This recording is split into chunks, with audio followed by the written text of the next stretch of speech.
दीपा तुळशीला पाणी टाक म्हणलं होतं ना, नाही का आली अजून पाणी घेऊन तू? सऱ्या सकाळपासून घरी पण सांगायची गरज लागायला पाहिजे का बरं?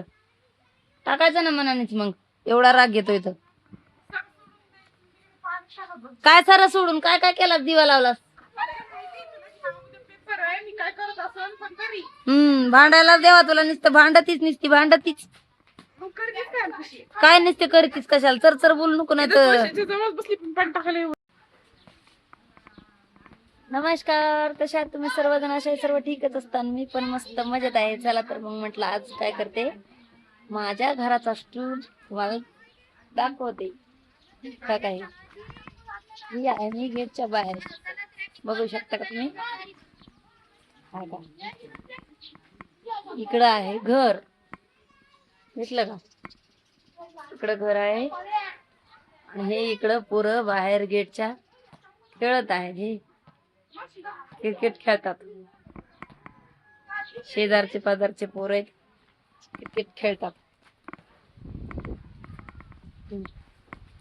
हे इकडं आहेत आमचं थोडस गार्डन, झाड झुडप फुलाचे त्याचे आहेत ते इकडं आहे. ते कपडे वगैरे वाळू घालायची जागा इकडं आहे. तुम्हाला मी मागच्या कॅमेऱ्याने दाखवते. हे एवढं मोठं झाड आहे, बदामाचं झाड. बदाम बी खूप आलेले आहेत, खूप म्हणजे खूप जास्त. बघू शकता तुम्ही किती जास्त आहेत. तर हे दिसलेच असतील. छान असं वाटते घरात दारात बसलं का, अंगणात खूप छान थंड सावली असते, बसायला बी निवांत. त्याच्यामुळे तर म्हणतात झाड लावा, झाड जगवा. झाड आपल्याला कामालाच येतात, सावली देतात. तर आले आणि तर खुर्ची आहे तीच टाकलेली होती न बसले. आणि आमच्या दीपाला थोडं मी बोलडले, कारण की कुंकाड काढला थोडा, त्याच्यावर बोलडले. आल्या आल्या झाडाला पण टाकीत नाही, अशी करीत नाही. फुलाच्या झाडाला पण टाकीत नाही. तुळशीला पण टाकलंस का ग? मला तर नाही वाटत टाकलंस. वल्ल तर कुंकुम नाही. बघा किती खोटं बोलती मग आताच्या आता. तुळशीला वल्ल सुद्धा दिसत नाही आणि हा म्हणती टाकलंय पाणी. ते काय पलीकडून पाहिजे कुठं सगळं भळा पडल्यात, तिच्यात पाणी नाही. टाक मग. टाकायचं नाही मला पाणी, टाक तू.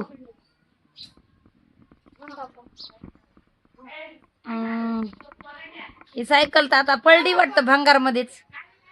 चांगलीच नवीच सायकल, पण आता काय उपयोगाची नाही. ही इकडच्या बाजूची सायकल माझी आहे आणि ही जी कार ठेवलेली आहे हीची सायकल आहे. मॅडम आता स्कूटीवर जात्यात, आता सायकल इकड कशाला बघत्या? आता स्कूटीवाले झाले आता. हा टाकी कोण काय इकून टाकू? मला वाटलं स्कूटी इकून टाक. स्कूटी इकून टाकते ना मग. 10-15 हजार आले तरी मी स्कूटी विकू शकते.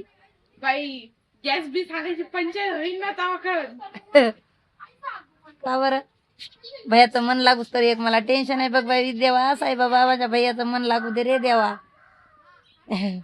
लेकरांना संघर्षाची माहिती नसती, कशी तकलीफ काढावं लागती ती माहित नसती. अचानकच आयशो आरामामधून म्हणजे राहून आईच्या पदरा खालून जरा बाहेर गेले की त्यांना जरा तकलीफच वाटणार झाली.